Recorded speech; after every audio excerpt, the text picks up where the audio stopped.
আমরা ভারতকে শায়েস্তা করেছি। যদি আটলান্টিকের ওপার থেকে কেউ আগ্রাসন করতে আসে, বাংলাদেশের প্রত্যেকটি মাদ্রাসা একটা ক্যান্টনমেন্ট হবে।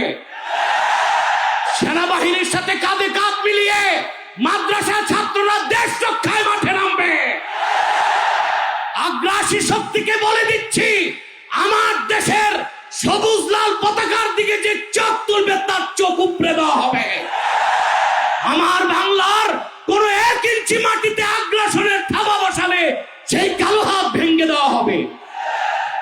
বিতর্কিত নারী সংস্কার কমিশন করে আমাদের অনুভূতিতে আঘাত দেওয়া হচ্ছে, আরেকদিকে মানবিক করিডোরের সিদ্ধান্ত নিয়ে স্বাধীনতার উপর আঘাত দেওয়া হচ্ছে। আমার মনে হয় বিতর্কিত নারী কমিশন করে আমাদের দৃষ্টি এদিক রেখে বর্তমানে মার্কিন যুক্তরাষ্ট্রের সাথে বাংলাদেশের স্বাধীনতা বিক্রির সওদাবাজি হচ্ছে কিনা সেটাও দেখতে হবে। হেফাজতে ইসলাম বাংলাদেশ শুধু দাবি করবে না, সকল মাসলাকের মানুষের পূর্ণ সমর্থন হেফাজতের প্রতি আছে। কারণ হেফাজত হচ্ছে বাংলাদেশে সর্ববৃহৎ ইসলামী অরাজনৈতিক সংগঠন। আজ আমি এই জনতার পক্ষ থেকে, বাংলাদেশের কোটি কোটি মুসলমানের পক্ষ থেকে হেফাজতের সম্মানিত আমিরের কাছে বলবো, হেফাজত রাজনীতিতে যাবে না, কিন্তু রাজনীতি নিয়ন্ত্রণ করতে হবে। 53 বছরের ইতিহাস আমাদের কলঙ্কিত। আলেম ওলামা পীর মাশায়েখ আর মাদ্রাসা ছাত্রদের পবিত্র রক্তে পা রেখে তারা ক্ষমতায় যায়, আর ক্ষমতায় যে ইসলাম ও মুসলমানকে চ্যালেঞ্জ করে। এ সুযোগ আর দেওয়া হবে না। অনতি বিলম্বে বিতর্কিত নারী কমিশনের সমস্ত প্রস্তাব বাতিল করলেই হবে না। যে নারী নামের হিজড়াগুলো এই দুঃসাহস করেছে, গ্রেফতার করে তাদেরকে আইনের আওতায় আনতে হবে। আরেকটি বিষয় হচ্ছে, ডক্টর ইউনূসকে বক্তব্য পরিষ্কার করতে হবে। 16 বছর ভারতীয় আধিপত্যবাদের বিরুদ্ধে আমরা রক্ত দিয়েছি। সর্বপ্রথম সকল প্রকার শিরক, কুফর, রামবাম, নাস্তিক আর ভারতীয় আধিপত্যবাদ ও ফ্যাসিবাদের বিরুদ্ধে রক্ত উৎসর্গ করেছে শাপলা চত্বরে হেফাজতের আলেম ওলামা কর্মীরা। সেই আন্দোলনের আগ্নেয়গিরিতে 5ই আগস্ট ছাত্র জনতা আগুন ধরিয়েছে শুধু। অতএব আলেম ওলামাকে বাদ দিয়ে কোনো সিদ্ধান্ত মেনে নেওয়া হবে না। ডক্টর ইউনূস সাহেব পরিষ্কার করুন, মানবিক করিডোরের নামে বাংলাদেশকে ইন্দো প্যাসিফিক অঞ্চলে যুদ্ধের দিকে ঠেলে দিবেন না।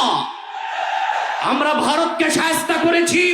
যদি আটলান্টিকের ওপার থেকে কেউ আগ্রাসন করতে আসে, বাংলাদেশের প্রত্যেকটি মাদ্রাসা একটা ক্যান্টনমেন্ট হবে। সেনাবাহিনীর সাথে কাঁধে কাঁধ মিলিয়ে মাদ্রাসা ছাত্ররা দেশ রক্ষায় মাঠে নামবে।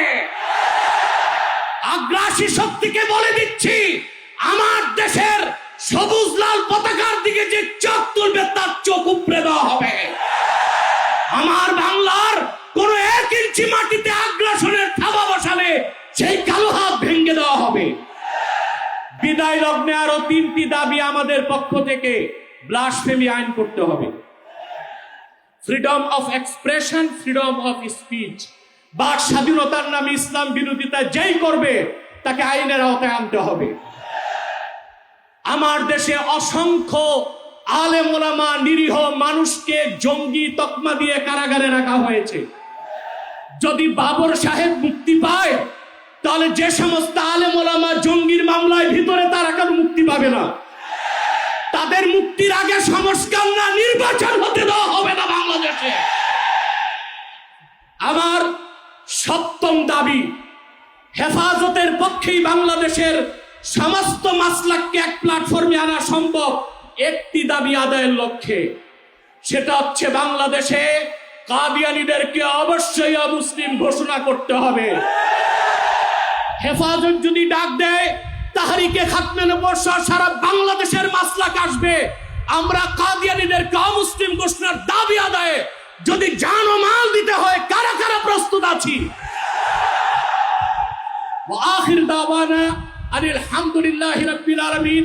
ওয়াসসালামু আলাইকুম ওয়া রাহমাতুল্লাহি তাআলা ওয়া বারাকাতুহু।